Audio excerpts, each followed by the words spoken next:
ఆయనను ఆరాధించుకోవడానికి మనకు మంచి అవకాశం ఇచ్చినందుకు మనం అందరం కలిసి ఒకసారి దేవునికి థ్యాంక్స్ చేద్దాం. హల్లెలూయా.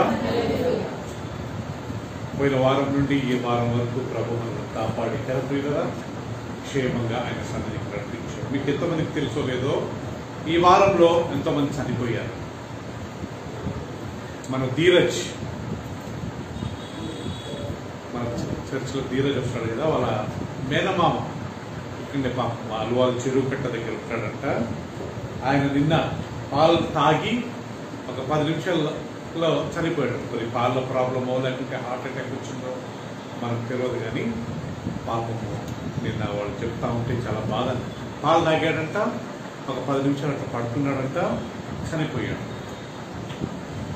సో ఆ రకంగా ప్రతిరోజు ఎంతో మంది చనిపోతుంటారు, ఎంతో మంది యాక్సిడెంట్స్ ద్వారా కదా, ఎంతో మంది అనారోగ్యం ద్వారా. ఒక హాస్పిటల్కి వెళ్తే నాకు బైపాస్ అయినప్పుడు విరెంచి హాస్పిటల్లో బంజారా హిల్స్ రోడ్ నెంబర్ 10 అనుకుంటాను, అక్కడ నేను హాస్పిటల్ ఉన్నప్పుడు రోజు ఒక్కొక్కరు కింద ఏడవడం. కోవిడ్ అప్పుడు కోవిడ్ మా మిస్సెస్ ఒకటే భయపడేది, ఈ హార్ట్ ప్రాబ్లం పోయి కోవిడ్ అంటుకుంటే. సో రోజు సెకండ్ ఫ్లోర్ లో వినోద్ ఒకటే ఏడుపు. అంటే రోజు ఒక్కొక్కరు ఎంతమంది చనిపోయారు మనకు తెలియదు, కానీ నాకు అప్పుడప్పుడు సౌండ్ వచ్చేది. ఆ మాటను పడితే దేవుడు మనందరినీ ఈరోజు కాపాడడానికి మనం దేవునికి రుణస్థులుగా ఉండాలనుకునే కదా. ప్రతిరోజు మనను కాపాడుకుంటే కదా మన శక్తి, మన బలము, మన జ్ఞానము కాదు. అవునా కదా ప్రియులరా?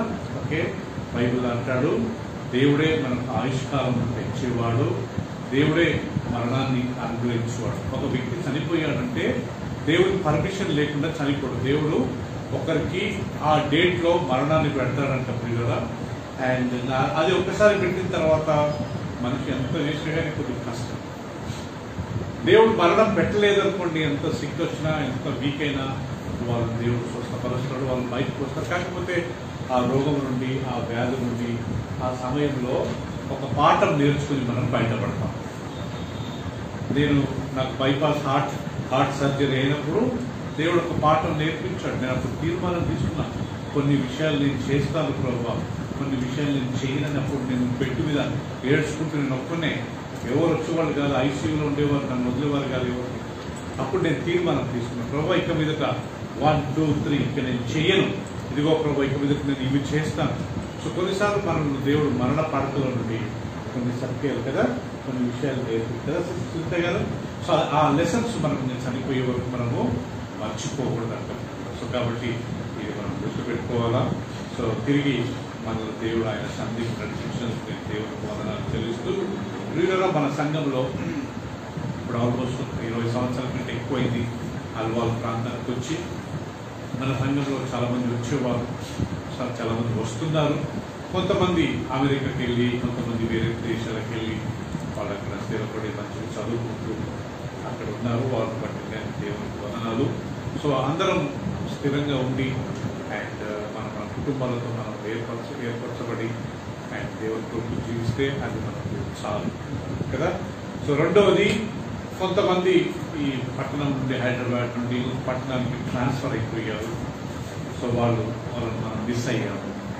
సో ఇంకా కొంతమంది మన సంఘానికి వస్తూ వాళ్ళు మానుకున్నారు. ఎందుకు మానుకున్నారంటే కొద్దిగా డబ్బు ఆశ వల్ల. మీకు తెలుసో లేదో, యేసుక్రీస్తు దగ్గర 12 మంది శిష్యులు ఉండేవారు. ఆ 12 మంది శిష్యులలో ఒక శిష్యుడు యూదా, ఇస్కారియతు యూదా అనే శిష్యుడు, ఆయనకు డబ్బు ఆశ వచ్చి యేసు ప్రభును 30 నాణ్యాలకు పట్టించాడు. 3.5 సంవత్సరాలు యేసుక్రీస్తుతో ఆయన సేవ చేశాడు. యూదా 3.5 సంవత్సరాలు ఆయన ఎక్కడికి వెళ్ళినా ఆయనతో పాటు వెళ్ళేవాడు, ఆయనతో పడుకున్నాడు, ఆయనతో భుజించాడు. 5 రొట్టెలు 2 చేపలు యేసుక్రీస్తు 5,000 మందికి పంచినప్పుడు ఈయనగాని పంచాడంట, వడ్డించాడంట. యేసుక్రీస్తు రొట్టెల కొరకు కృతజ్ఞతలు చెల్లించి వాటిని విరిచి శిష్యులకించి మీరు పంచండి అంటే యూదాగాని పంచాడంట.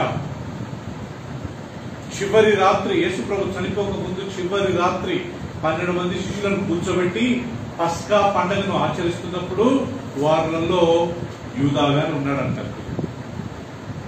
కానీ మరి ఆయనకి ఏమైందో కానీ ప్రియులురా, కేవలం 30 నాణ్యాలకే యేసు ప్రభును అమ్మివేశాడంట, పట్టించాడంట. యేసు ప్రభుని ముద్దు పెట్టుకున్నాడంట. వాళ్ళు వెయిట్ చేస్తున్నారు, ఎవరన్నా ఒక్కడు కంప్లైంట్ ఇస్తే సార్ ఆయన పట్టుకుందామని. యూదా వెళ్ళి ఏదో కంప్లైంట్ ఇచ్చిండు, దాని క్లియర్ మనకు తెలియదు. వెళ్ళి ఆయన ముద్దు పెట్టుకున్నాడంట. ఆ యొక్క సైనికులు వచ్చి ఆయన పట్టుకొని లాస్ట్కు సిలువలో వేశారు. సో ఇక్కడ యేసు ప్రభుతో ఉండి, యేసు ప్రభుతో సేవ చేసి, యేసు ప్రభు 12 మంది శిష్యులలో ఒకడుగా ఎంచబడి, లాస్ట్ కు డబ్బు విషయంలో జస్ట్ డబ్బును ప్రేమించి, డబ్బు కొరకు యేసు ప్రభు నమ్మి లాస్ట్ ఏమైందంట, ఆయన పరిస్థితి చనిపోయాడు.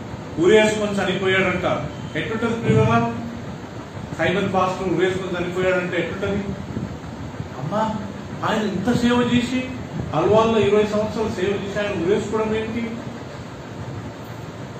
ఆయన ఆత్మహత్య చేసుకోవడం ఏంటి? కదా ప్రియులా, షాకింగ్ కాదా? యేసుక్రీస్తు 12 మంది శిష్యులలో ఇంత చక్కగా సేవ చేసుకుని లాస్ట్ కు యూదా ఉరేసుకున్నాడు. ఏంటయ్యా కారణము?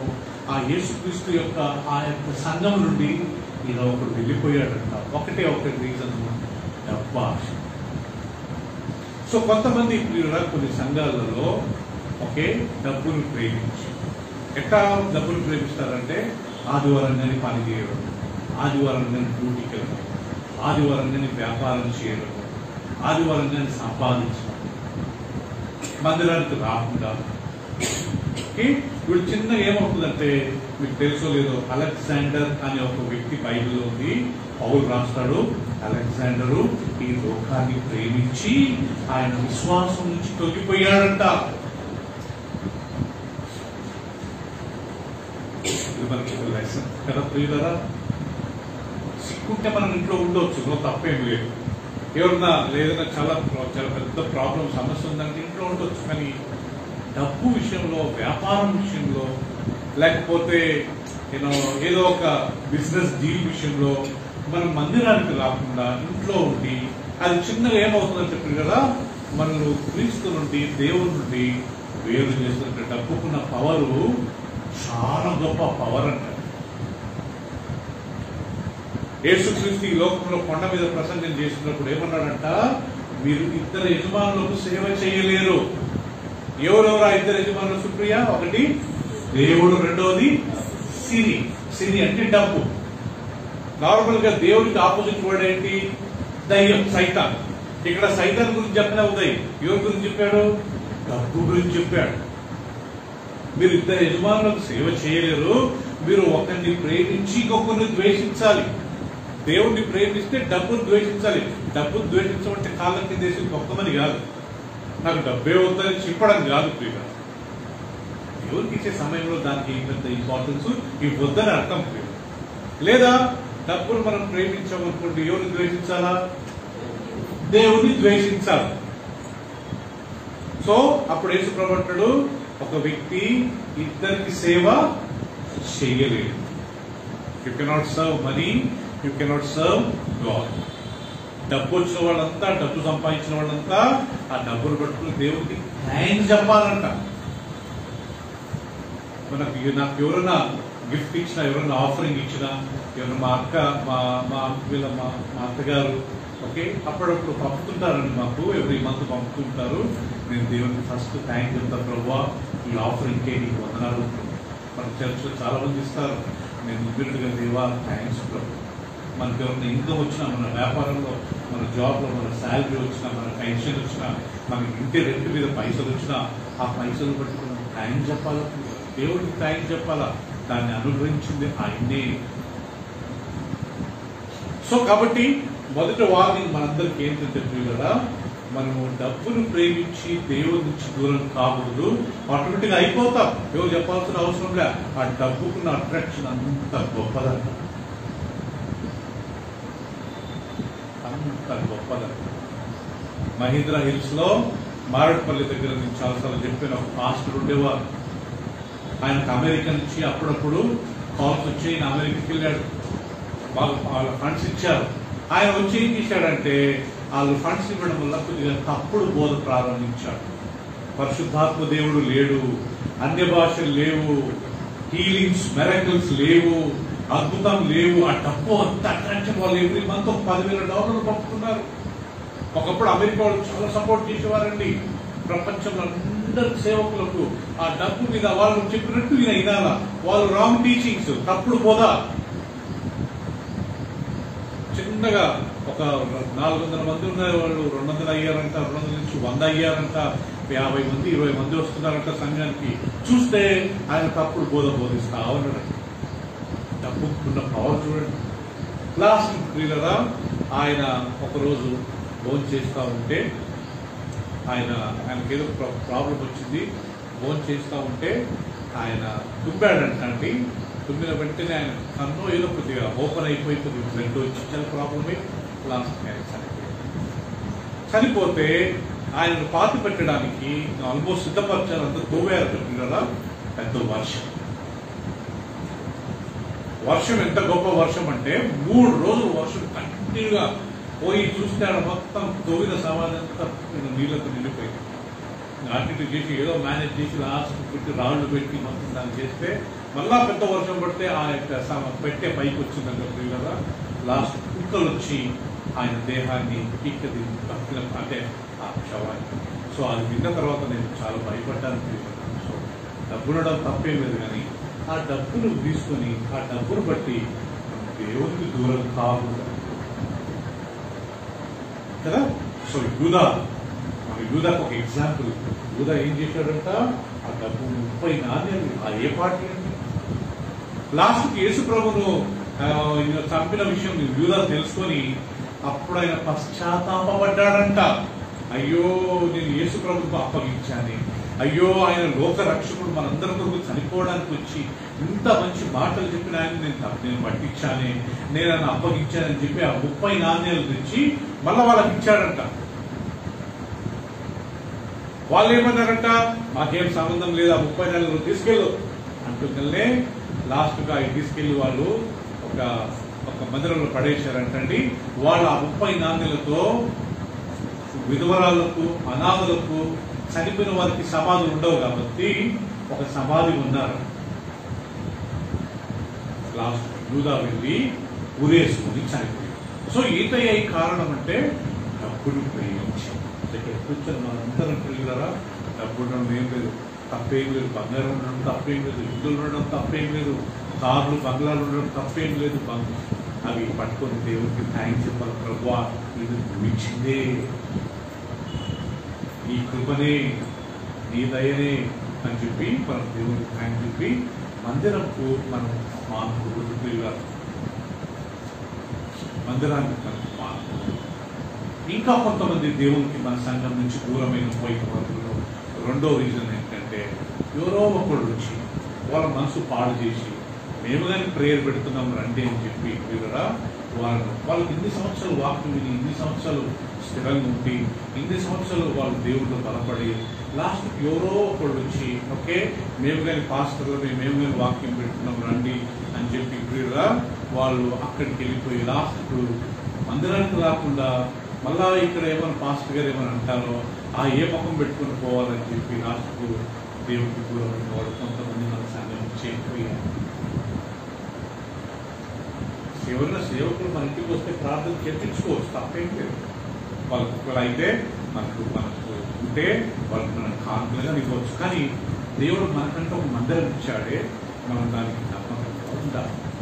ఎవరు పిలిచిన బైబిల్లో రాయబడింది చివరి దినాలలో యేసుప్రభు రెండో రాకడకు ముందు మొదట జరిగే సూచన ఏంటంట, అనేక అబద్ధ ప్రవక్తలు, అబద్ధ క్రీస్తు బయలుపడతారంట, అనేకులను మోసపరుస్తారంట. దాని తర్వాత యుద్ధాలు, భూకంపాలు, కరువులు, ఒక 10 లిస్టు ఉందండి. ఆ 10లో ఫస్ట్ లిస్టు అనేకులు అబద్ధ ప్రవక్తలు వస్తారు. ఏదో ఒకటి చెప్తారు, ఏదో హీలింగ్స్ మిరకిల్స్ మంచి పాటలు పాడి అది చేసి ఇది చేసి కదా. రేపు ఒకవేళ మనకేమైనా ఎక్కువ తక్కువ జరిగితే ఏంటి పరిస్థితి? కొంతమంది అంతా మానుకొని దేవుడికి దూరం అయిపోయారు. లాస్ట్కి ఇక్కడికి రాకుండా వాడు మధ్యలో చేయబడిచిపోయి ఓకే, రేపు మన మన కుటుంబాలు అంటే ప్రాక్టికల్ రేపు మన సంఘానికి దేవుడు ఒక సమాధి ఇచ్చాడు, మనకంటూ ఒక మ్యారేజ్ లైసెన్స్ ఇచ్చాడు. ఇది చాలా ప్రాక్టికల్. నేను ఒకప్పుడు అనుకునేవాడిని రేపు చచ్చిపోతే ఏం కాదులే ఏదో చేయొచ్చు, కానీ రేపు మనకి ఏమైనా ఎక్కువ తక్కువ మనం చనిపోతే ఎవరు ఇవ్వాలా మనకు సమాధులు? వేరే చర్చెస్లలో అయితే సమాధులు ఇవ్వరు. మెంబర్షిప్ ఎవ్రీ మంత్ ఫీ కట్టాలా, మెంబర్షిప్ తీసుకోవాలా, ప్రతి వారం మందిరానికి వెళ్ళాలా. లేకపోతే మన కిషోర్ బ్రదర్ది ఆయన సమాధి ఇవ్వలేదండి, ఆయన ఏదో 3 నెలలు పోలేదంట, ఆయన ఫీజు కట్టలేదంట. కిషోర్ బ్రదర్ మనకి దగ్గరకు వచ్చేవాళ్ళు, ఆయన సమాధి ఇవ్వలేదు. పాపం ప్రతాప్ రాత్రంతా ఉంటుంది కదా బ్రదర్, రాత్రులందు వాళ్ళు ఒప్పించి ప్లీజ్ ప్లీజ్ ప్లీజ్ ప్లీజ్. ఆయన 5వ సంవత్సరం నుంచి ఆ మెంబరు. ఇక్కడ పాయింట్ ఏంటంటే రేపేమైనా మన కుటుంబంలో ఏదైనా ఎక్కువ తక్కువ జరిగితే మనకు దొరికినప్పుడు అప్పుడు పోయి యోగను అడిగి పైసలు ఇచ్చి 10,000 ఇస్తాం, 20,000 ఇస్తాం, 30,000 ఇస్తాం, ప్లీజ్ ప్లీజ్ మాకు సమాధి అరేంజ్ చేయండి. ఇలాంటి ప్రాక్టికల్ ప్రాబ్లమ్స్ చాలా వస్తాయి. దేవుడు సేవకుగా దేవుడు మమ్మల్ని ఏర్పరచుకున్నాడు కాబట్టి అవన్నిటినీ దేవుడు మనకి ఇచ్చాడు కాబట్టి కూడా మనం మన సంఘానికి ఉండాలి. రేపు పెళ్లిళ్ళు జరుగుతాయి, సేవకునిగా మనకు లైసెన్స్ దేవుడు ఇచ్చాడు. ఎన్నో సంవత్సరాల తర్వాత లైసెన్స్ అప్లై చేసి దేవుడు మనకు లైసెన్స్ ఇచ్చాడు. ఇప్పుడు ఎన్నో పెళ్లిళ్ళు మేము చేశాం దేవుడి సన్నిధిలో. ఈ రకంగా కొంతమంది ఆ రకంగా మానుకొని ఎవరో ఒక చిన్న పాస్టర్ వచ్చాడు, ఏదో ఇంటి పక్కన ఉన్నారు, ఏదో పిలిచిండు, వీళ్ళకి ఇంత జ్ఞానం లేకుండా ఓకే మన దేవుడు ఇంత మంచి సంఘం, దేవుడు మంచి వాక్యం ఉంది ఓకే వీళ్ళు మనం విడిచిపెట్టి వీళ్ళు వెళ్ళడం అనేది కొద్దిగా బాధాకరమే. అంటే వీళ్ళకి ఇంత 3 సంవత్సరాలు మెచ్యూరిటీ రాలేదా అని ఒకసారి నాకు అనిపిస్తుంది. నమ్మకంగా ఉంటారు, బీ ఫెయిత్ఫుల్ ఒక సంఘానికి మనం నమ్మకంగా.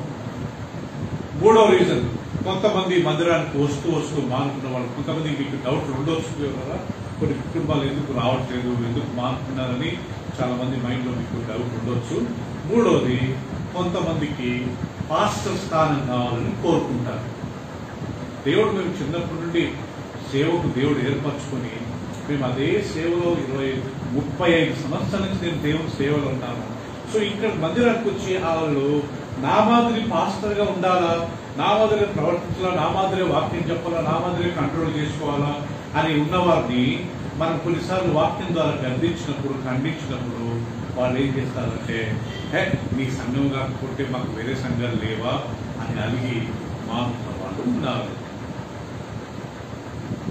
నీకు ఉద్యోగం ఉంది, నీకు పెన్షన్ వస్తుంది, అంటే నీకు వేరే ఇన్కమ్ ఉంది, నీకు సొంత ఇల్లు ఉన్నాయి, నీకు ఎందుకయ్యా వచ్చి మందిరం దేవుని వాక్యం మీద వెళ్ళిపో. ఎప్పుడైనా అవకాశం నేను చెప్తున్నానండి, ఎప్పుడైనా పాస్టర్గా మేము ఇక్కడ ఉన్నాం కదా, ఎప్పుడైనా అవకాశం ఇస్తే వాక్యం చెప్పు, పాటలు పాడు, ప్రార్థన చేయి. పాస్టర్గా దేవుడు మమ్మల్ని ఇక్కడ ఒక అధికారిగా పెట్టాడు కాబట్టి మేము చెప్పినట్టు వింటే వాళ్ళు మంచిగా దీవెన పడుతున్నారు కదా. పీటర్ ఇక్కడ వచ్చి అధికారం కావాలా, మన మందిరానికి వచ్చి అధికారం చేసుకోవడానికి నాకు చాలా ఫ్యామిలీస్ చాలా మంచిగా అనిపిస్తుంది. కాము వస్తారు, వింటారు, ఏదైనా పని చెప్తే చేస్తారు, అట్టు ఉండాలండి. చెప్తాము నువ్వు పాటలు లీడ్ చేయి, మన మేఘన ఉంది, లేకపోతే అనుష ఉంది, కొంతమంది చెప్తుంది మంచిగా వచ్చి ప్రేయర్ చేయండి, మీరు పాట పాడండి, గుడ్, వెరీ గుడ్. అంతేగాని నాకు ఇవ్వలేదు ఓకే, నాకు వాక్యం ఇవ్వలేదు, నీ చర్చ్ కాకపోతే మేము వేరే చర్చ్కి వెళ్ళమా కదా ప్రతాప్, మందిరం మా ఇదే నేచర్ ఉన్నదనుకోండి పిల్లరా, వీళ్ళు ఎక్కడికి వెళ్ళినా అదే నేచర్ కదా, అక్కడ కానీ మాకు కావాలంటారు. వాళ్ళు ఊరుకుంటారా? సేవకులుగా 35 సంవత్సరాల నుంచి మేము దేవుని సేవ చేస్తుంది ఎందుకు పిల్లరా? సంఘాన్ని రేపు కాపాడాలి కదా.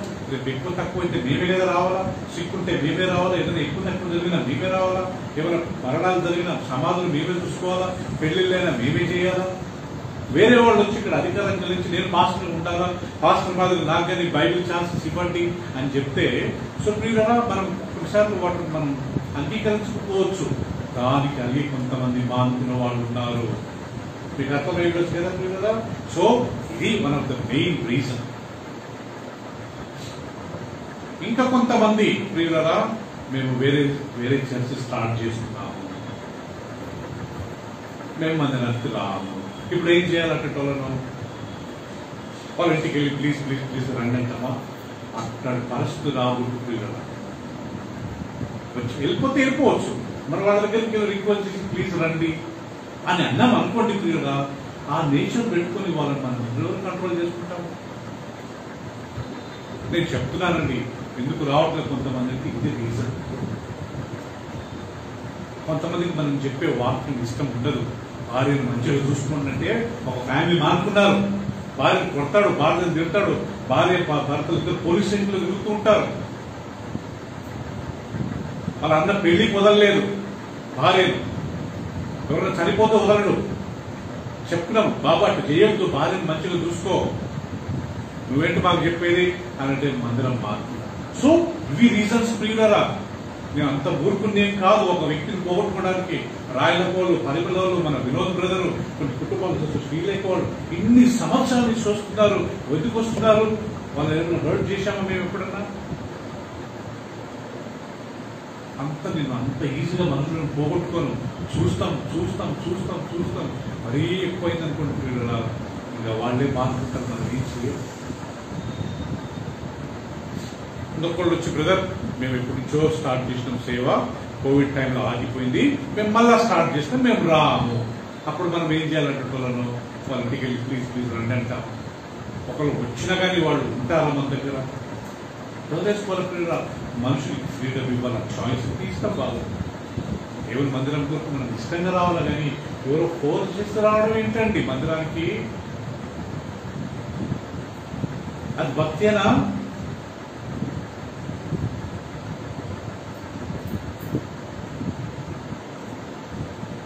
మానుకున్న కుటుంబాలు వీక్లీగా జరిగిన వాస్తవం ఇది. చాలా మందికి మీకు డౌట్ ఉండొచ్చు, ఈ ఫ్యామిలీ ఎందుకు రావట్లేదు, ఈ ఫ్యామిలీ ఎందుకు రావట్లేదు. ఇది మెయిన్ రీజన్. నేను ఎవరిని పోగొట్టడం నాకు ఇష్టం లేదు. 35 సంవత్సరాల నుంచి ఒక ఇంటికి వెళ్ళి వాక్యం చెప్పి వాళ్ళు కాగలేనప్పుడు హాస్పిటల్కి వెళ్ళి ఒక సేవకునిగా మేము కలవాళ్ళు, మేము తెలవాలని, మనం తెలవని వాళ్ళు లేరు కదా. బొలారం విశాల బజార్ నుండి సికింద్రాబాద్ వరకు ఇంట్లో కుటుంబాలు నాకు పరిచయం. ఇప్పటికీ ఏదైనా బర్త్డేస్ ఉన్నా, వెడ్డింగ్ యానివర్సరీస్ ఉన్నా, ఏదైనా సిక్ ఉన్నా నాకు కాల్ చేస్తారు కదా, ప్రేయర్ చేయండి, వచ్చి కలిసి వచ్చి ప్రేయర్ చేయండి. హాస్పిటల్లో అందరం జరుగుతాం. కానీ మన సంఘానికి వస్తూ కొంతమంది ఎందుకు మారుతున్నారంటే నాకు అధికారం ఇవ్వలేదే, నాకు ఫుడ్ పిట్ ఇవ్వలేదే, నాకు పాటలు పాడడానికి ఛాన్స్ ఇవ్వలేదే, వాక్యం చెప్పడానికి ఛాన్స్ ఇవ్వలేదే. నాకు ప్రియులారా, అలాంటిది ఊరికి అలాంటి తలపులను రాకూడదు. ఒక సేవకుడు, ఒక నాయకుడు ఉన్నారు ఇక్కడ. మీరు దేవుడు మమ్మల్ని ఏర్పరచుకుంది ఈ పని గురించే కదా. ప్రతి ఒక్కళ్ళ ఉద్యోగులు ఉన్నాయి, చదువుతున్నారు, ఏదో వ్యాపారం ఉన్నాయి, వాళ్ళ వరకు వాళ్ళు చూసుకోవాలి. వాళ్ళు వచ్చి సంఘంలో పాస్టర్ మాత్రం ఉంటారు, పాస్టర్ మాత్రం ప్రేయర్ చేస్తారంటే అది దేవుడు అది ఛాన్స్ ఇవ్వడండి. దేవుడు ప్రతి ఒక్కరికి ఒక్కొక్క స్థానాన్ని ఇచ్చాడు. ఆ స్థానంలో మనం ఉంటే అది మనకు ఆశీర్వదకరం. సో కాబట్టి సుప్రీల మందిరానికి కొంతమంది ఎందుకు మారుతున్నారంటే, ఒకటి డబ్బు ఆశతో, కొంతమంది బిజినెస్ అది ఇది అని చెప్పి మందిరం టైం ఇవ్వకుండా, ఓకే మనం ఒకసారి 2 సార్లు 3 సార్లు 4 సార్లు కాల్ చేసుకొని చెప్తాము, రండి బ్రదర్ రండి బ్రదర్ రండి బ్రదర్. ఇంకా 24 గంటలు వాళ్ళు ఎంబడబడితే ఏంటి వాళ్ళలో మార్పు రాకుండా మనం ఏం చేయగలుగుతాం? సో కాబట్టి కనీసం మనం ఉన్నవాళ్ళం ప్రియులారా అయినంత వరకు దేవుడికి లోబడదాం, మందిరానికి వస్తాము. మీ కొరకు నేను బ్రతికినన్ని రోజులు మాత్రం ప్రియులారా ఏ పొదవ లేకుండా, వాక్యం విషయంలో కానీ ఏ విషయంలో కానీ పొదవ లేకుండా తప్పకుండా we will stand with you. మీతో మేము నిలబడతాం. ఏదైనా మంచి జరిగినా చెడు జరిగినా నేను ఉన్నాను, మీకు ఏ దిగులు పడొద్దు. మీరు ఈజీగా ఇంకొక 50 సంవత్సరాలు బతుకుతారు, డోంట్ వరీ. సో ఇంకొక 50 సంవత్సరాల వరకు ఏ డోకా ఉండదు మీకు ప్రియులారా.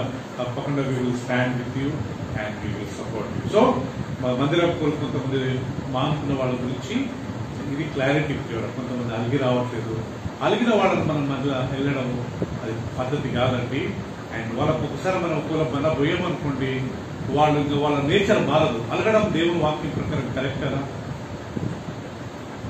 చాలా తప్పండి. అలాగే మందిరానికి బాధపడడం ఏంటి? ఆ ఫ్యామిలీకి మాకు పడట్లేదు, మీ ఇద్దరు పడకుంటే మందిరానికి బాధపడడం ఏంటి? నేను వాళ్ళ దగ్గర పైసలు తీసుకున్నా, మళ్ళా ముఖం చూపించాలి. అందుకే సంఘంలో ఎవరి దగ్గర పైసలు అడగకూడదు, సంఘంలో ఒకరి దగ్గర పైసలు తీసుకోకూడదు. రేపు ఇవ్వలేదనుకోండి టైం ప్రకారము ఏం చేస్తాం చెప్పండి? చర్చికి రావడము ఎందుకు? వస్తే వాళ్ళ ముఖం చూడాలి కదా. సో ఇవన్నీ పాస్టర్గా మాకు తెలుసండి, ఇవన్నీ ప్రాక్టికల్ ప్రాబ్లమ్స్.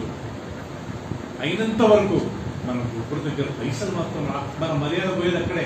మనం ఉన్న రెస్పెక్ట్ అంతా ఎక్కడ పోతుందంటే మనం పైసలు అడిగామనుకోండి.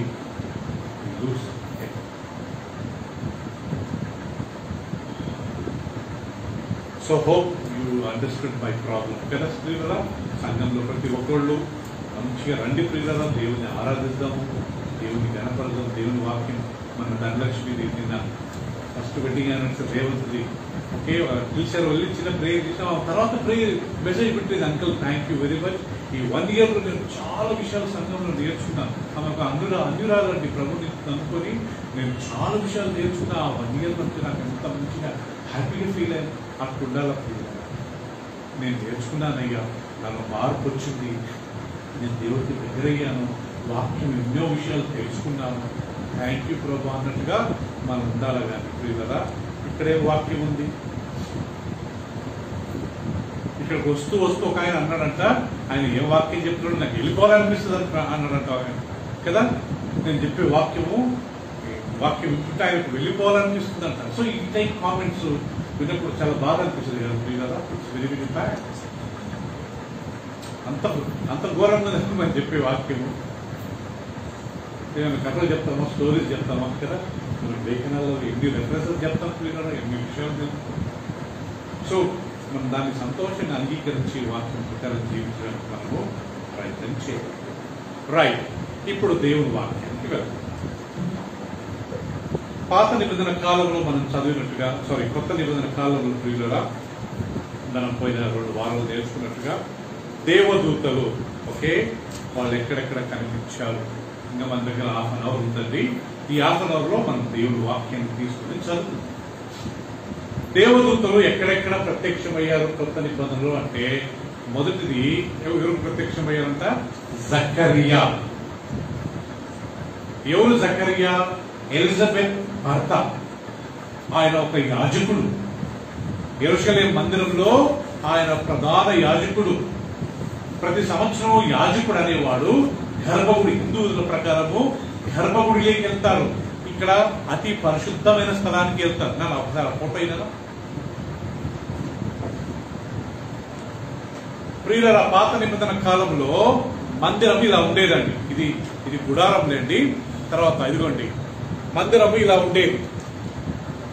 ఇది ఓపెన్ ఏరియా. అందరు ఇక్కడికి వచ్చి ఇక్కడ చేతులు కడుక్కోవాలా. ఇక్కడ గొర్రె పిల్లను వధించిన తర్వాత అక్కడ దాన్ని బలిస్తారు. దాని లోపల వెళ్ళింది ఇది ఆవరణము. లోపల ఇక్కడ వరకు పరిశుద్ధ స్థలం. ఆ పరిశుద్ధ స్థలం లోపల ఇంకొక రూమ్ ఉంటది. దానికి కర్టన్స్ వేసి ఉంటారు. అది అతి పరిశుద్ధ స్థలం. ఈ అతి పరిశుద్ధ స్థలంలో ఏముంటుందంటే మందసపు పెట్టె ఉంటుందండి. ఇక్కడ కనపట్లేదు. ఆ మందసపు పెట్టెలో ఒక బాక్స్ ఉంటుంది ప్రియులరా, పల్లకి మాదిరి ఉంటుంది. దాంట్లో 10 ఆజ్ఞలు, అహరోను చిగురించిన ఆ కోలు, ఆ కట్టె, మన్నా ఇవి ఉండేవి. యాజకుడు సంవత్సరం ఒకసారి లోపలికి వెళ్ళేవాడు. ఆయన వెళ్ళినప్పుడు ఆయన కాళ్ళకు చీళ్లు కట్టేవాడంట రాయలమ్మ. ఆయన నడుముకు ఒక బెల్లు కట్టేవారంట. ఎందుకు ఆ బెల్లు? ఆయన బతుకున్నాడా లేడా? ఎందుకంటే వీళ్ళ ఒకవేళ ఆ ప్రధాన యాజకుడు లోపలికి వెళ్ళినప్పుడు ఏదైనా ఆయన హృదయంలో పాపము ఏదైనా తప్పు చేసి వెళ్ళాడు అనుకోండి, క్షమాపణ దొరకదు, చచ్చిపోయేవాడు. ఆ బెల్లు సౌండ్ వచ్చే వరకు, ఆ గంట సౌండ్ వచ్చే వరకు అమ్మ యాజకుడు బతికే ఉన్నాడు. ఒకవేళ ఆ గంట సౌండ్ ఆగింది అనుకోండి, ఏమైనట్టు? చనిపోయినట్టు.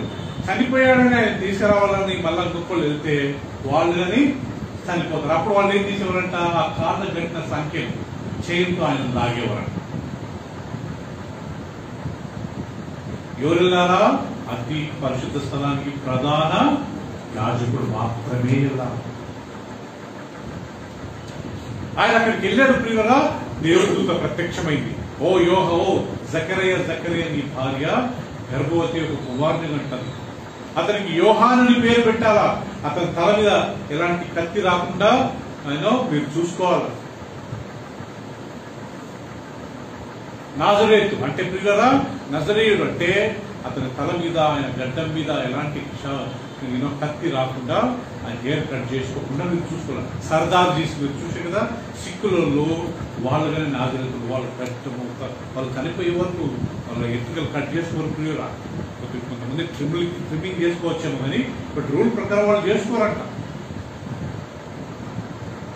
యోహాను ఆయన భయపడిపోయాడంట, నా భార్య వృద్ధురాలే, ఆమెకి 80-90 సంవత్సరాలు, 70 సంవత్సరాలు, 80 సంవత్సరాలు, ఆమె ఎలా కుమారుడికి అంటుందంటే ఆ దేవత చెప్పాడంట, నువ్వు నమ్మలేదు కాబట్టి కుమారుడు పుట్టే వరకు నువ్వు మూగవాడవు అవుతావు.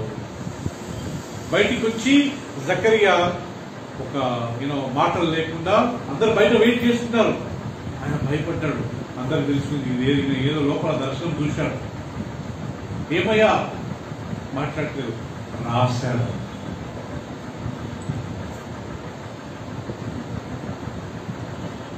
అక్కడ దేవదూత ప్రత్యక్షమయ్యేటప్పుడు గ్యాబ్రియేలు. రెండోది మరియా అనే ఒక కన్య యోసేపుతో ప్రదానం చేయబడి ఎంగేజ్మెంట్ అయిన తర్వాత ఒక 6 నెలలు పోయిసారి చెప్పారు కదా, 6 నెలలు ఆగుతారు. 6 నెలల్లో ఈ క్యారెక్టర్ ఎట్టుందో, ఈ అబ్బాయిది వీళ్ళు తొందరపడి ఏమైనా పాపం చేస్తారా, ఆ అమ్మాయి వేరే వాళ్ళతో ఏమైనా పాపం చేస్తుందా, ఈయన ఇంకొక ఏమైనా పాపం చేస్తారా, 6 నెలలు లేకుండా 3 నెలలు వెయిటింగ్ పీరియడ్ అని చూసేవారు. ఒకళ్ళు ఏమైనా తప్పు జరిగిందనుకోండి, వాళ్ళకి ఏం చేసేవారంటే ఒకటి చాలా కఠినంగా ఉన్న కుటుంబాలలో వాళ్ళని బయట పెట్టి రాళ్ళతో కొట్టి చంపేవారు. చాలా సాఫ్ట్ గా ఉన్న వాళ్ళు సరే పోనీలో వాళ్ళతో మనకి ఎందుకని చెప్పి సైలెంట్ గా డివోర్స్ తీసుకుని వెళ్ళిపోయేవారు. Marriage is cancelled.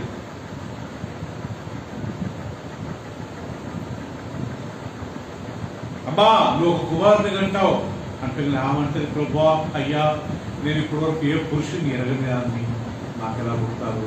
అప్పుడు ఆ దేవదూత అంటాడు, గ్యాబ్రియేలు పరిశుద్ధాత్మ దేవుడు నీ మీదకి వస్తాడు, నువ్వు గర్భవతి అవుతావు, యేసు అనే కుమారుడు నీకు పుడతాడు, నీకు యేసు అని పేరు పెట్టాడు. ఓకే ఒప్పుకుంటారండి ఆమె.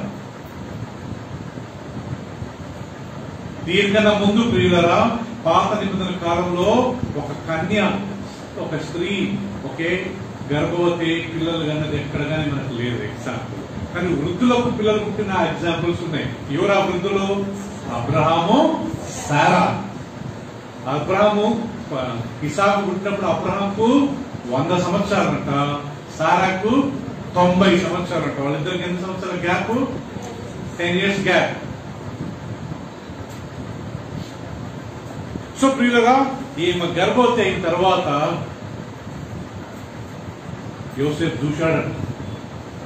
చూసి ఆమె ఏదో పాపం చేసి గర్భవతి అయిందని చెప్పి ఆమె విడిచిపెడదామని అనుకున్న సమయంలో మళ్ళా దేవదూత స్వప్నమందు యోసేపుతో కలిసి యోసేపు ఆమెను తీసుకోవడానికి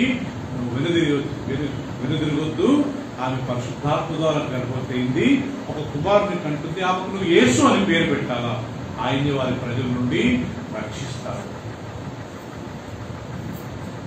ఓకే యాక్సెప్ట్ చేస్తాడు. యేసుక్రీస్తు పుట్టిన తర్వాత ప్రియులరా అదే దేవదూత యోసేపుతో రెండోసారి కలిసి యోసేపు హేరోదు రాజు ఈ పిల్లవాడిని చంపాలనుకున్నాడు, నువ్వు ఈయన తీసుకెళ్లి ఐగుప్తుకు పారిపో. ఎందుకు ఐగుప్తులో ఒక పట్టణం ఉందండి, అలెగ్జాండ్రియా. ఈ అలెగ్జాండ్రియా అనే పట్టణాన్ని అలెగ్జాండర్ ది గ్రేట్ కట్టించాడు. ఆ రోజులలో ఆ ఏరియాలో మొత్తం యూదులే ఉండేవారు. కుప్పల్కి వెళ్ళండి, అంతా ప్రకాశం జిల్లాకు చెందిన వాళ్ళు ఉంటారు. అదంతా కుక్కటిపల్లికి వెళ్ళండి, మొత్తం ఆంధ్రాకు చెందిన వాళ్ళు ఉంటారు. వింటారు ఈ ఏరియా ఎక్కడ శ్రీకాకుళంలో కొంతమంది ఉంటారు కదా, మూసాపేట అట్లా ఒక్కొక్క పాకెట్ లో కొంతమంది సెటిల్ అయిన వాళ్ళు ఉంటారు. ఆ రకంగా ఈ యొక్క అలెగ్జాండ్రియా అనే ప్లేస్ లో మొత్తం యూదులు అంటాండి. అప్పుడు దేవదూత నువ్వు తీసుకెళ్ళి నన్ను కరెక్ట్ ఆయన అక్కడికి వెళ్ళాడు. నేను ఒక బుక్ లో చదివాను, ఒక కామెంట్ లో చదివాను. ఇప్పుడు అలెగ్జాండ్రియా అనే పట్టణంలో మీరు చూస్తే 99% యూదులే. అక్కడికి వెళ్ళిపోయిన తర్వాత రాజు చనిపోయిన తర్వాత మూడోసారి దేవదూత ప్రత్యక్షమై యోసేపు ఈయన ఈయనను తల్లిని తీసుకెళ్ళు, ఆయన చంపాలనుకున్న రాజు చనిపోయాడు. ఎవరు ఆ రాజు? హేరోదు రాజు. యోసేపుకి 3 సార్లు ఈ దేవదూత కనిపించాడు. ఎవరు ఆయన? గ్యాబ్రియల్ దూత. దాని తర్వాత ప్రియులరా యేసుక్రీస్తు 40 రోజులు ఉపవాసం చేసినప్పుడు సాతాను వచ్చి ఆయన శోధించిన తర్వాత దేవదూతలు వచ్చి ఆయనకు పరిచర్య చేశారంట, ఉపచారం చేశారంట. ఆయన 40 రోజులు అన్నము నీళ్లు దాక్కుండా కొండపైన దేవునితో ప్రార్థన మాట్లాడుకుంటూ వాక్యం ధ్యానించుకుంటూ ఉన్నప్పుడు లాస్ట్ సాతాను వచ్చి నువ్వు దేవుని కుమారుడు అయితే ఈ రాళ్ళను రొట్టెలుగా మార్చు. యేసుప్రభు అంటాడంట, ఇంకొక స్థలంలో ఇలా రాయబడింది, మనుషులు రొట్టె వల్ల మాత్రమే కాదు దేవుని నోట నుండి వచ్చి ప్రతి మాట నుండి జీవిస్తారు. రెండోసారి ఆయన పెద్ద మందిరం యెరూషలేము మందిరం మీద తీసుకెళ్లి నువ్వు ఇక్కడి నుంచి దుక్కు, దేవదూతలు తమ చేతుల మీద నిన్ను పట్టుకుంటారేమో. కీర్తన 91:11 ఉందండి, నువ్వు నీ పాదములకు రాయి తగలకుండా దేవదూతలు తమ చేతుల మీద నిన్ను ఎత్తి పట్టుకుంటారు. సాతానుగాడు ఈ వాక్యం యేసుప్రభు చెప్తున్నాడు. అప్పుడు యేసుప్రభు అంటాడు, నీ దేవుడైన యెహోవాను శోధించకూడదు. మూడవసారి సాతాను యేసుప్రభుని శోధిస్తూ ఆయనకు ఈ యొక్క పట్టణం లోకం యొక్క వైభవం అన్ని చూపించి నువ్వు నాకు నమస్కారం చేయి, నువ్వు నాకు మొక్కు, ఈ లోక వైభవం అంతా నేను నీకు ఇస్తాను అని సాతాను చెప్పినప్పుడు యేసుప్రభు అంటాడు, మరొక చోట ఇలా రాయబడ్డది ఏమని, నీ దేవుడైన యెహోవా తప్ప ఎవరికి ఆరాధన చేయకూడదు. అప్పుడు సాతాను విడిచిపెట్టిపోయాడంట. దేవదూతలు వచ్చి యేసుప్రభుకు పరిచర్య ఉపచారం చేశారు. తర్వాత ప్రియులరా మనం పోయిన వారం మనం నేర్చుకున్నాము, ఒక కోనేరు దగ్గర అప్పుడప్పుడు దేవదూత వచ్చి ఆ కోనేరులో దిగినప్పుడు ఆ నీళ్లు కదిలించినప్పుడు అక్కడ రోగులందరూ ఉండేవారంట. మొదట ఎవరు దిగుతారో వాళ్లకు స్వస్థత కలిగింది. దేవుడు అక్కడే ఉన్నాడు. పోయినసారి మనం నేర్చుకున్నాం ప్రియులారా కదా, పేతురును జైలు వేశారు. ఇంకా ఆయన యాకోబుని చంపేశారు, పేతురును జైలు వేశారు. లాస్ట్ ఎవరో చూడిపించారట, దేవుడు నుంచి ఆయన తట్టాడంట, పడుకుంటాడంట. రేపు ఆయన తల నరికేస్తారు, శిరఛేదం చేస్తారు. సంఖ్యలతో 2 చేతులు కట్టారు, నడుము కట్టారు. అటువైపు ఇటువైపు కొంతమంది సైనికులు ఉంటారు. ఈయన జైల్లో రేపు చచ్చిపోయిన వాళ్ళు ఎట్లా కూర్చొని ఆలోచిస్తూ ఉంటారు. ఈయన హాయిగా నిద్ర వస్తుంది. అప్పుడు దేవుడు గురించి ఆయన లేపి, బాబు త్వరగా చెప్పులు వేసుకో, బెల్ట్ కట్టుకో, పైన షర్ట్ వేసుకో అని ఆ గేటు వరకు దేవుడు వచ్చి ఆయన విడిపించాడు. పేతురు ఏమనుకుంటున్నాడు, ఇది కళ ఏమో స్వప్నం అని అనుకుంటున్నాడంట. ఇంకా లాస్ట్ కళ్ళు రుదుకున్నాను చూసుకున్నట్టున్నాడు, ఇది కళ కాదు నిజమే. సాధు సుందర్ సింగ్ పోయిన చెప్పాను కదా, సాధు సుందర్ సింగ్ ఆయన సర్దార్జీ పంజాబీ నుంచి వచ్చిన వ్యక్తి. ఆయన ప్రభు నమ్ముకున్న తర్వాత ఆయన హిమాలయ నేపాల్ భూటాన్ ఆ ప్రాంతానికి వెళ్ళాడంటండి. ఒకరోజు ఆయన ట్రైన్ లో ప్రయాణం చేస్తుంటే, టికెట్ లేకుంటే ప్రయాణం చేస్తుంటే ఆయన టీట్లు పట్టుకుని దింపాడంట. దిప్పుతుగల్లే ఆ యొక్క ట్రైన్ కదలలేదంటండి. మళ్ళా అంత వాళ్ళు వీళ్ళంతా టెక్నీషియన్స్ అంతా ట్రై చేశారంట, డ్రైవరు గార్డు అందరూ ట్రై చేశారు. ఏమైనా ప్రాబ్లం ఉంది, ఏం ప్రాబ్లం లేదు, ట్రైన్ ఎందుకు మూవ్ కావట్లేదు. ఆ సేవకులు దింపినందుకంట. మళ్ళా అక్కడ ఎక్కడో రాయి మీద బాబు నువ్వు రాలా అని పిలిచి ఆయన ఎక్కించుకుంటే మళ్ళీ ట్రైన్ పోయిందంట. శీలా ఇది జరిగిన విషయం ప్రియులారా. ఇదే సాధు సుందర్ సింగ్ ని ఒక గ్యాస్ చేంబర్ లో పడేశారంటండి. మన గ్యాస్ చేంబర్ లో ఆయన ఆల్మోస్ట్ ఆ గ్యాస్ చనిపోవాలని చెప్పి ఆ దలై లామా ఆయన చావి ఆయన కీ వచ్చి ఆయన నడుము కట్టుకున్నాడంట. పొద్దున్నే లేచి ఈయన వెళ్ళి అక్కడ మందిరం దగ్గర వాక్యం చెప్తున్నాడంట సాధు సుందర్ సింగ్. కొంతమంది వచ్చి, అయ్యా నిన్న ఆయన మీరు బంధించారు కదా, ఈయన ఎట్లా బయటకు వచ్చాడు, ఆయన పిలిచి నేను ఏమనం కానీ ఎవరు నిన్ను విడిపించారంటే అప్పుడు ఆయన ఉన్నాడంట, మీరు నన్ను వేసిన వెంటనే దేవుని దూత తెల్లని వస్త్రం ధరించుకుని నన్ను విడిపించాడు. దేవుని దూత అద్భుతం చేసి వాళ్ళు దేవుని పర్మిషన్ తీసుకుని వస్తారు. ఒక దూత ఎంతమందిని చంపాడంట, 185,000 మందిని చంపాడంట. యూదులను చంపాలని వేరే వాళ్ళు ప్రయత్నం చేసినప్పుడు ఈ దూత వెళ్లి 180,000 మందిని చంపాడంటండి.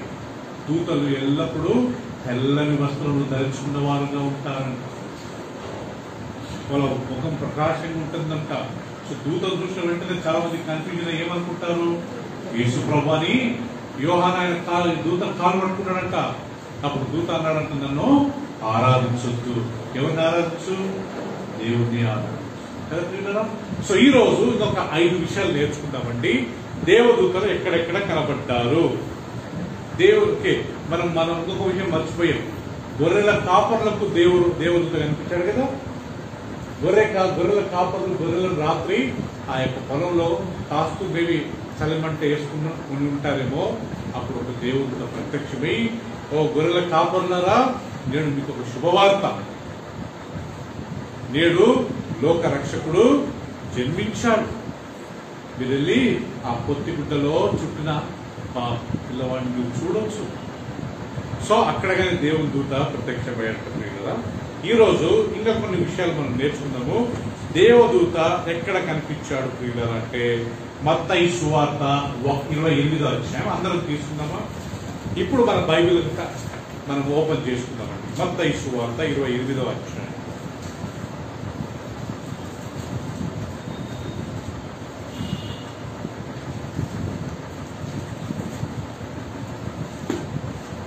నేను చదువుతాను, దయచేసి మీరు అందరు గమనించండి. మీ బైబిల్లో మొదటి వచనం నుంచి చదువుతాను.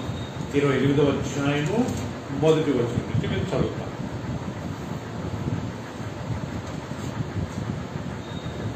విశ్రాంతి దినము గడిచిపోయిన తరువాత ఆదివారమున తెల్లవారుచుండగా మగ్దలేని మరియు వేరొక మరియు సమాధిని చూడవచ్చింది. ఇదిగో ప్రభువు దూత పరలోకం నుండి దిగి వచ్చి రాయి పొర్లించి దాని మీద కూర్చుండెను. అప్పుడు మహాభూకంపము కలిగేను. ప్రియులారా, యేసుక్రీస్తు పునరుత్థానుడైన రోజు, ఆయన చనిపోయి 3 రోజుల తర్వాత ఆయన లేచాడండి. ఆయన లేచినప్పుడు ఆ సమాధి రాయి దొర్లించబడ్డదంట. ఆ రాయి మీద దేవదూత పరలోకం నుండి దిగి వచ్చి తెల్లని వస్త్రములు ధరించుకున్న ఒక దూత అక్కడ కూర్చున్నాడు. ఏ రోజంట? ఆదివారం నాడు. కొంతమంది ప్రసంగాలు చేస్తూ ఏమంటారంటే, యేసు ప్రభు చనిపోయి 3వ దినం లేచిందంటే ఆదివారం కాదు, అది సోమవారం అంటారు. బైబిల్ ఏం రాయబడ్డది? ఆదివారం, విశ్రాంతి దినము తర్వాత. పాత నిబంధన కాలంలో విశ్రాంతి దినము సాటర్డే, శనివారము. తర్వాత వచ్చే రోజు ఏంటి? ఆదివారం. యేసుక్రీస్తు పునరుత్థానుడైన దినము ఆదివారము. సో ప్రభు దూత ఒకే పరలోకం నుండి వచ్చిందంట ప్రియులరా. వచ్చి ఇంకా లాస్ట్ మగ్దలేని మరియా చూద్దాం దాని కింద ప్రియులరా. మహాభూకంపము కలిగిందంట ప్రియులరా. ఆ దూత స్వరూపము మెరుపు వలె ఉండెను. అతని వస్త్రము హిమమంతా తెల్లగా ఉండెను. మనం ఎప్పుడు దూతల గురించి చదివినా ఆడ ఏం రాస్తారంటే వాళ్ళ బట్టలు మాత్రము వస్త్రము తెల్లగా. అతనికి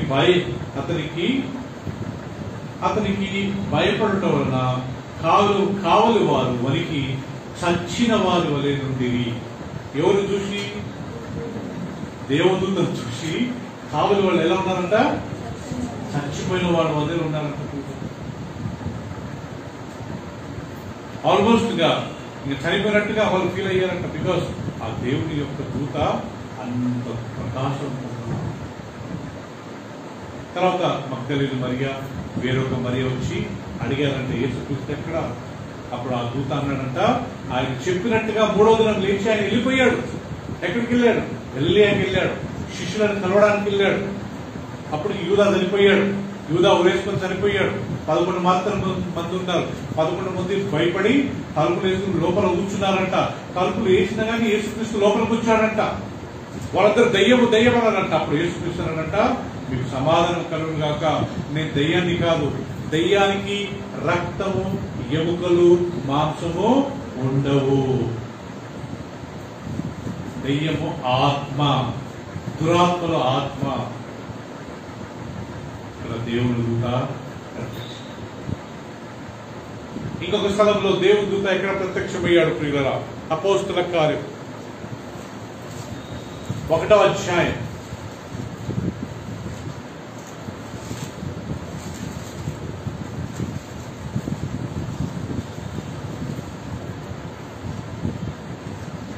తొమ్మిదవ వచనం నుంచి నేను చదువుతాను, గమనించు.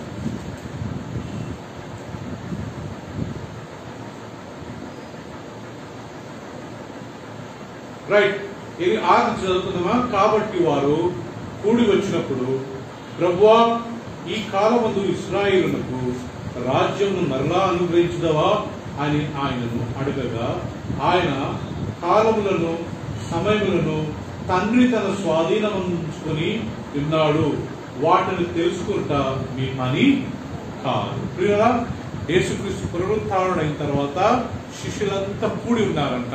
యేసుక్రీస్తు వాళ్ళ మధ్యకు వచ్చినప్పుడు శిష్యులు ఒక మాట అడిగారు యేసుక్రీస్తు, ఏమని?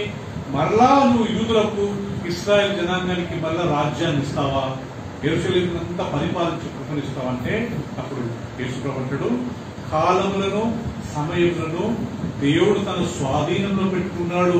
ఆ కాలంలో ఆ సమయంలో తెలుసుకుంటా మీ పని. యేసుప్రభు ఎప్పుడు వస్తాడు, ఈ లోకం ఎప్పుడు నాశనం అవుతుంది, ఈ సమయం అంతా దేవుని చేతిలో ఉందంట. మనం దాన్ని తెలుసుకోవడము, దాన్ని మనం మరీ డిగ్గింగ్ చేసి తొమ్మి వాళ్ళని అడిగి వీళ్ళని అడిగి ఈ సమయంలో తెలుసుకోవడం మన పని కాదు. ఎవరికి స్వాధీనం ఉన్నాయంట? దేవుని స్వాధీనం ఉన్నాయి. ఎప్పుడు పెళ్లిళ్ళు కావాలా, ఎప్పుడు ఉద్యోగం దొరకాలా కదా ప్రియులారా, ఎప్పుడు వీసా దొరకాలా, ఎప్పుడు మన ఫ్యామిలీస్ లో మంచిగా ఒక ఉన్నతమైన స్థాయిలో ఉండాలా, ఎప్పుడు మనకు సొంత ఇల్లు దొరకాలా కదా. దానికి ఒక ఏముందంట? సమయం. మనందరం ప్రియుల ఒక స్టేజ్ నుంచి ఎంతో పేదరికం నుంచి వచ్చాం ప్రియుల. ఇప్పుడు మనం కంపేర్ చేసుకుంటే మనం ఉన్నతమైన స్థాయిలో ఉన్నాం కదా. సమయం పట్టింది. మన పిల్లలతో మాట్లాడుకుంటున్నా, ఇప్పుడు పెద్ద చాలా కష్టాలు పట్టారు కదా. ఒకసారి నాకు అన్నం ఉండేది కాదు.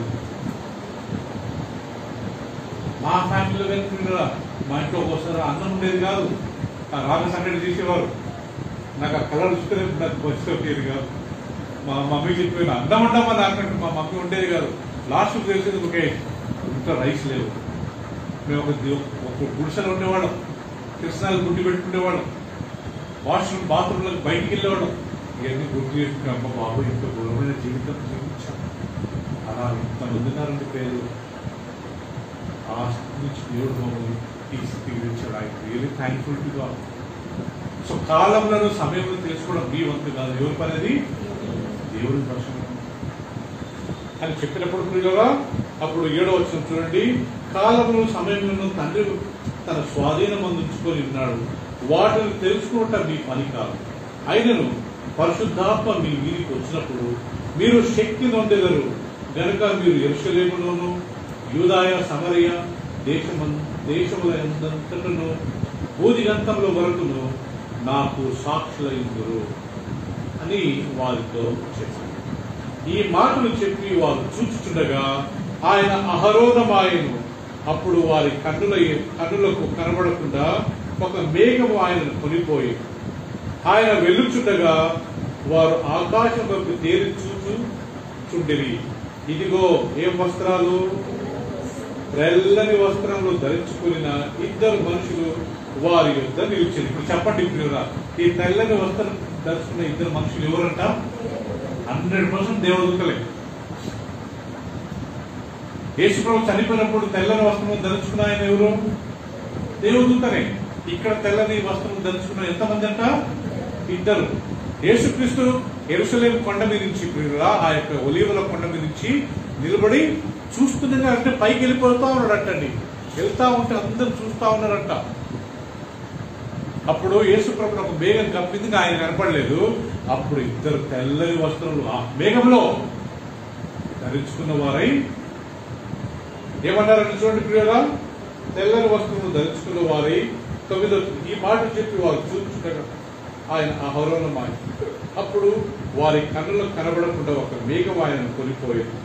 ఆయన వెళ్ళుచుండగా వారు ఆకాశం వైపు తేరి చూస్తుండేది. ఇదిగో తెల్లని వస్త్రం ధరించుకుని 2 మనుషులు వారి యొద్ద నిలిచి, గలిలయ మనుషులారా, మీరెందుకు నిలిచి ఆకాశం వైపు చూస్తున్నారు? మీ యొద్ద నుండి పరలోకమునకు చేర్చుకొనబడిన ఈ యేసే ఏ రీతిగా పరలోకమునకు వెళ్ళుట మీరు చూచితురో ఆ రీతిగానే ఆయన తిరిగి వచ్చునని వారితో చెప్పారు. అని you understood? Now Jesus was taken up, he's going up, all the disciples are watching. Immediately a cloud came and took him, and 2 people with the white clothes They appeared and said, "Oh, people of Galilee, why are you gazing? Why are you looking up? The same Jesus who has been taken up from you, he will come in the same way." మీ యొద్ద నుంచి ఏ రకంగా పరలోకానికి కొనిపోబడ్డాడో ఆ యేసు మరలా అదే రకంగా వస్తాడు అని చెప్పారు. సో యేసుక్రీస్తు రావడం ఇంకా ప్రియుల పార్టీ ఎత్తబడ్డాడు. ఈ వెంట్ టు హెవెన్. పరలోకంలో రాయబడ్డది, బయలు రాయబడ్డది కదా. యేసు ప్రభు ఎత్తబడి తండ్రి కుడిపార్శ్వంలో పోయి కూర్చున్నాడంట. ఇప్పుడు ఆయన ఎక్కడున్నాడంట? తండ్రి సింహాసనం మీద ఉంటే తండ్రి కుడిపార్శ్వంలో యేసుక్రీస్తున్నాడంటండి. ఆయన ఏం చేస్తున్నాడంట? మన కొరకు ప్రార్థిస్తున్నాడంట. తీద్దామా ఆయన ఏం చేస్తున్నాడో చూద్దామా. ఫస్ట్ జాన్, యోహాను రాసిన మొదటి పత్రిక 2వ అధ్యాయము.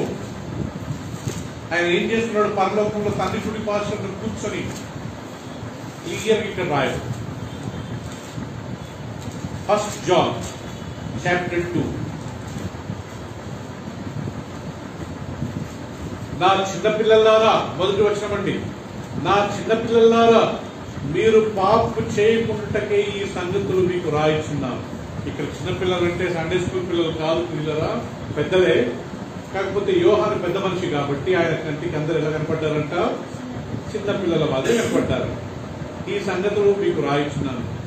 ఎవడైనను పాపము చేసినరా నీతిమంతుడైన యేసుక్రీస్తు అను ఉత్తరవాది తండ్రి యొద్ద మనకున్నాడు. ఆయనే మన పాపముల కొరకు శాంతికరమై ఉన్నాడు. మన పాపములకు మాత్రమే కాదు, సర్వలోకమునకు శాంతికరమై ఉన్నాడు. మరియు మనం ఆయన ఆజ్ఞను గైకొని ఎడల దీని వలననే ఆయనను ఎరిగి ఉన్నామని తెలుసుకుంటున్నాం. సో ప్రియులా, యేసుక్రీస్తు తండ్రి కుడిపార్శ్వంలో కూర్చున్నాడంటమ్మా. దేవుడు ఉన్నాడు పరలోకంలో. ఆ దేవుడి తండ్రి పక్కల యేసుక్రీస్తు కూర్చున్నాడంట. ఏం చేస్తున్నాడంట? యోహాను రాస్తున్నాడు, ఓ చిన్నపిల్లలారా, మీరు పాపం చేయకండి. బై ఛాన్స్ ఏదో పాపం జరిగిందనుకోండి, మీ కొరకు తండ్రి యొక్క యేసుక్రీస్తు అని ఉత్తరవాది ఉన్నాడంటే అర్థం ఏంటి? మీరు పాపం చేసిన వెంటనే, మీరు అడిగిన వెంటనే, మనం అడగాల, మనం ఎన్నో తప్పు చేసామనుకుంటే ఆయన సారీ చెప్పాలి. అప్పుడు యేసుక్రీస్తు మన కొరకు తండ్రిని అడుగుతాడంట, ప్రభువా ఈయనను క్షమించండి, ఆమెను క్షమించండి, ఆయనను క్షమించండి, ఆవిడను క్షమించమని తండ్రికి ప్రార్థించిన వెంటనే తండ్రి అయిన దేవుడు యేసుప్రభు రక్తంతో వాళ్ళని క్షమిస్తాడంట. అందరం ఒకసారి హల్లెలూయా చెప్దామా? యేసుక్రీస్తు మనందరికీ ప్రార్థిస్తున్నాడంట. ప్రియులారా, ఎంత మంచి భాగ్యం కదా, ఎంత మంచి ధన్యత. Is praying for us. కానీ మన పాపలు. సో యేసుక్రీస్తు పరలోకానికి ఎత్తబడుతున్నప్పుడు అందరు చూస్తున్నప్పుడు ఇద్దరు దేవులతో వచ్చారంట. వచ్చి, ఓ గలిలీయులారా, మీరేం చూస్తున్నారో ఆశ్చర్యపడద్దు, మీ యొద్ద నుంచి కొనిపోబడ్డ క్రీస్తు ఎలా వస్తాడంట? అలాగే వస్తాడంట. మళ్ళా ప్రియులారా, యేసుప్రభు అంటాడు, ఆ గడియ, నేను వచ్చేది గడియ ఎవరికి? యేసుప్రభు మళ్ళా ఎప్పుడు వస్తాడు? ఎవరికి తెలియదంట. తండ్రికి మాత్రమే తెలుసంట. యేసుప్రభుగా తెలియదంట, దేవదూతలంగా తెలియదంట. ఎవరికి తెలుసంట? తండ్రికి మాత్రమే తెలుసంట. ఏ సమయమో, ఏ గడియనో, ఏ డేనో ఎవ్వరికి తెలియదంట. కానీ ప్రియులారా, గుర్తుపెట్టుకోండి, నాకు తెలిసిన ఒక్క వరకు యేసుప్రభు మాత్రం వచ్చిన ఇది నా ఊహ అండి, నేను చెప్పట్లేదు. యేసుప్రభు వచ్చే రోజు మాత్రం 100% సండేనే ఉంటుంది అనుకుంటున్నాను.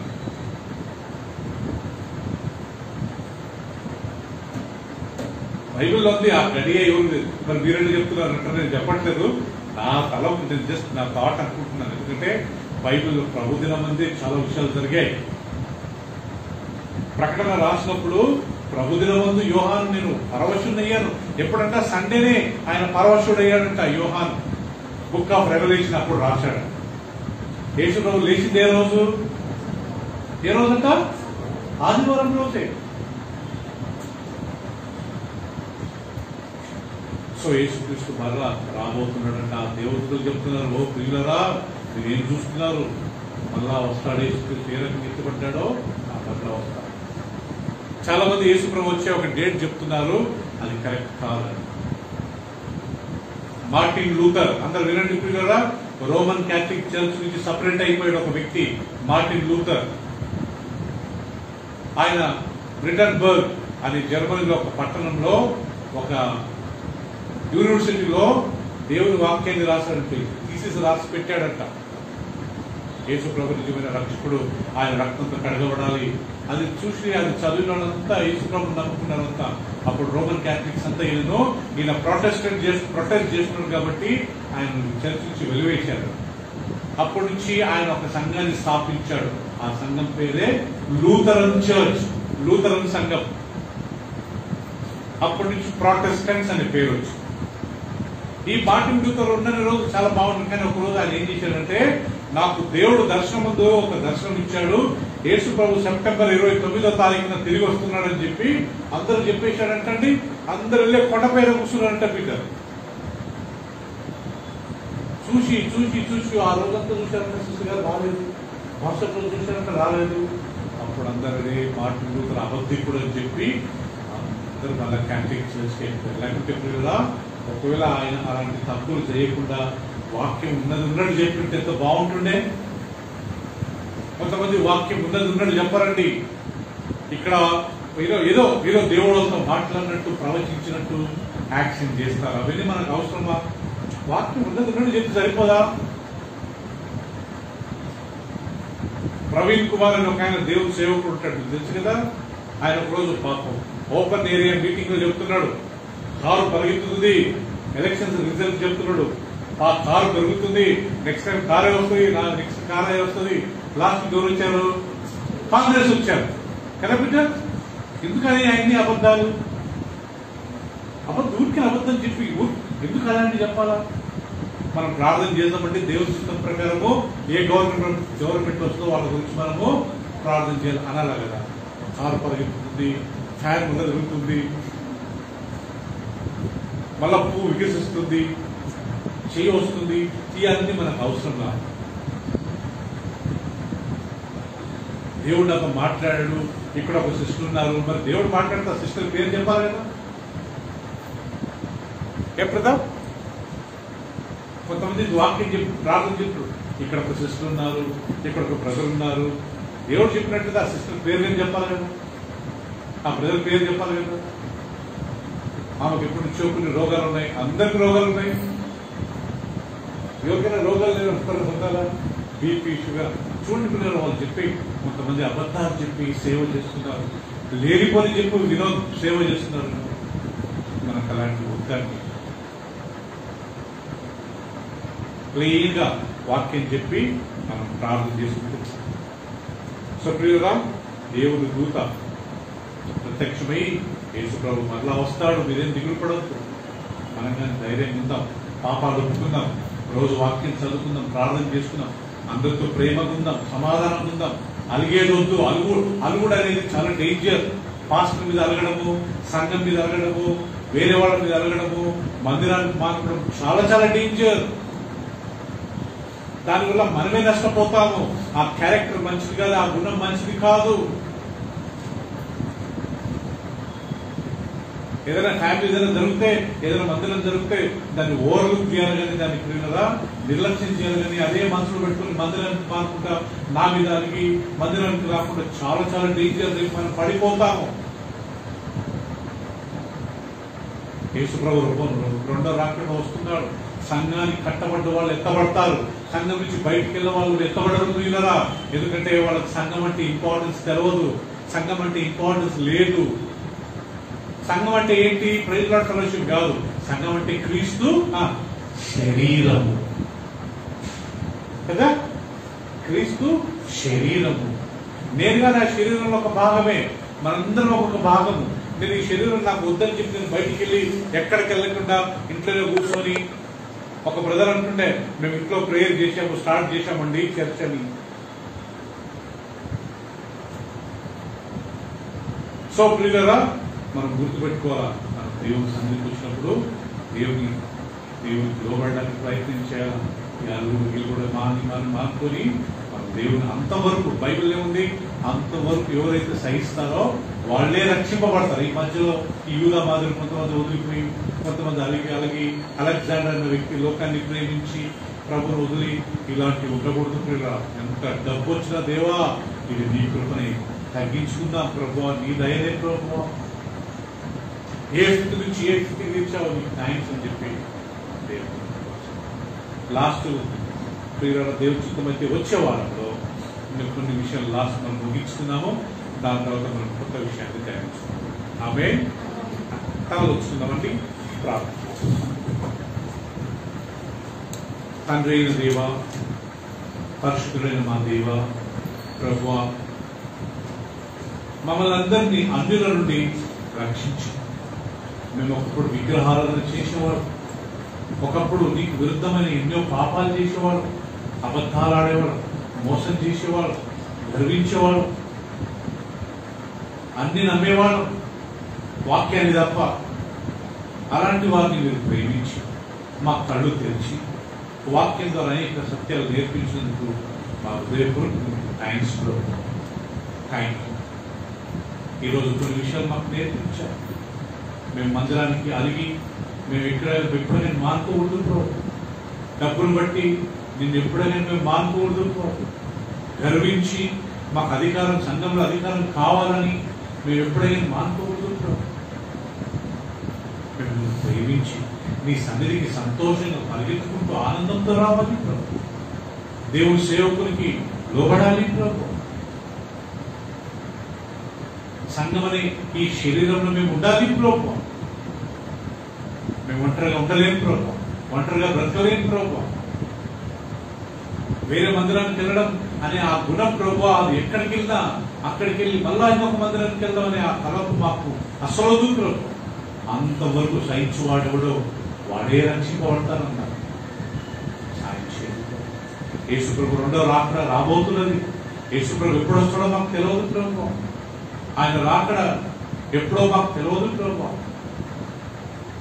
ఆ సమయం, ఆ గడియ, ఆ దినము మేము ఎల్లప్పుడూ మమ్మల్ని నిశ్చితంగా ఆ పాపాలు ఒప్పుకోవాలి. ఏ పాపం జోలికి వెళ్ళకూడదు. ఏదైనా తప్పని తెలుస్తున్నాం దాని జోలికి వెళ్ళకూడదు.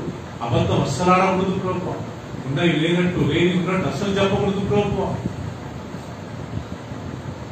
పొద్దున ఇలాంటి నటన జీవితం మాకుంది. నటించే జీవితం అస్సలు వద్దు ప్రభు. యేసుక్రీస్తు ఈ లోకంలో ఉన్నప్పుడు ఆయన కోపపడ్డది నటించే వారిని పట్ల. పరిసయ్యులు, శాస్త్రులు వాళ్ళని చూసి సున్నం కొట్టిన సమాధులు అన్నారయ్యా. మీరు వేషధారులు అన్నాడయ్యా.